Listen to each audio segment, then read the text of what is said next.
I started to get out of this movement. I wish there was like a network, like parallel networks. I wish there was people that were there that I could have talked to, but there wasn't.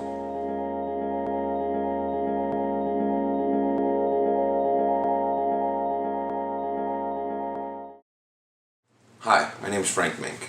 I'm a former neo-Nazi and former white supremacist. I know that the way people want to fight racism is by throwing bottles at neo-Nazis, and they go up and they fight at rallies. I was one of those guys. I was holding the sign in these rallies and people would throw bottles. I never ducked the bottle and thought, I should rethink my beliefs here. I said, there's my enemy. They're right there. You're coming at me with anger and violence and hatred in you. What changed is when people started to talk to me. I was born to a drug-addicted, alcoholic mother who did her best sometimes to try and make it. And one of the things, she got remarried to a man who was not very keen on having me around anymore. And so basically after years of abuse, I was asked to move with my real dad, who really didn't have much to do with my life neither. And I was just this throwaway kid. And I went, by that time now I'm going to an all-black school in a tough part of the city, and I felt nothing but anger and fear and loneliness and starvation. When I started to go up to my cousin's house, he lived in the farms in Lancaster. And when he joined this group, the neo-Nazi skinheads, I was kind of intrigued, but when I would go around these guys, they were all from the farms. So they would talk to me about what's it like growing up in the city. And I liked that because it was better than what my parents were asking me, which they never even asked me how my day was going. So I really enjoyed being around these guys. And then when we would go to concert halls, people feared them, and I wanted people to fear me. Because I was fearful of everything in my life up to that point. I was fearful of my parents, fearful of my school, fearful if I was going to have enough food to eat. I enjoyed being around these guys. And when I fully accepted me in, I wanted to give my all back, and I would do anything for that movement. I trained and studied and was good at debating my beliefs. So much so that I had my own TV show, and then I was doing all these acts of violence all the time. Like, this was part of our camaraderie. I got all these warrants put out for my arrest, and I had to go on the run.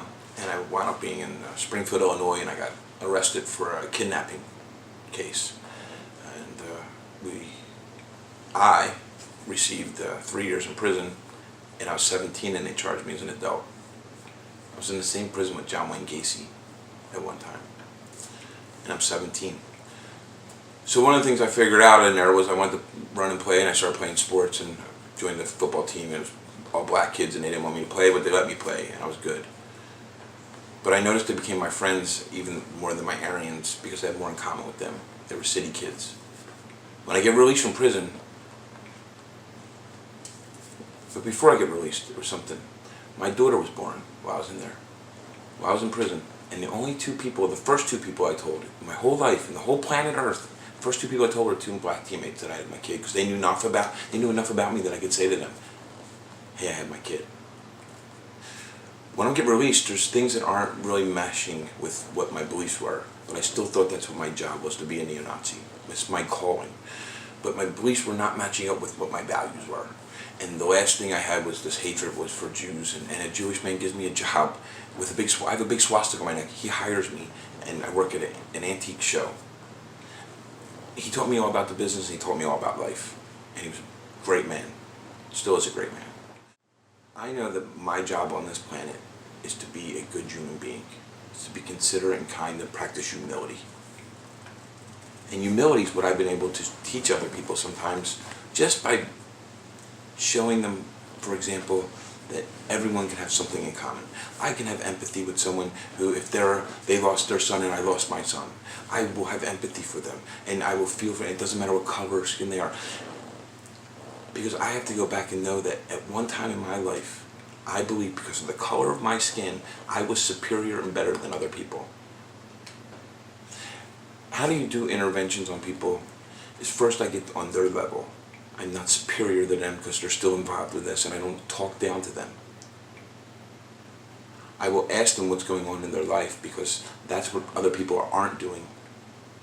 because we're too busy thinking of the hateful rhetoric that they're spewing. When I'm a person, just like an alcoholic helps another alcoholic, I'm the best person to come in, or someone like me, is to come in and talk to a guy who's still involved and say, did you plan your life to be like it is right now? They'll understand, and I will understand when they say things. I'm not going to put them down and tell them that they're dumb for believing things that I once used to believe. But I know that once I have my chance, I could say, well, here's why I don't believe that. I wanted to achieve things in my life. I've gone on and done other things and had great careers in professional hockey, coaching kids in hockey, doing interventions on people in these hate groups.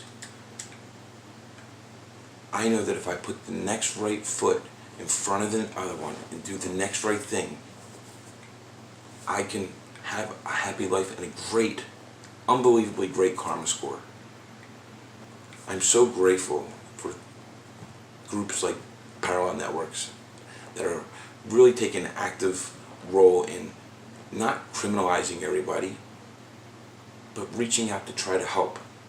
We don't need more people in prison. We need more people to be kind and considerate of each other on this planet. I truly have to practice empathy and humility to get to my humanity, because I didn't lose my humanity when I joined the group. I gave it up for acceptance. So I had to build it back up. And that's just what I've been good at doing.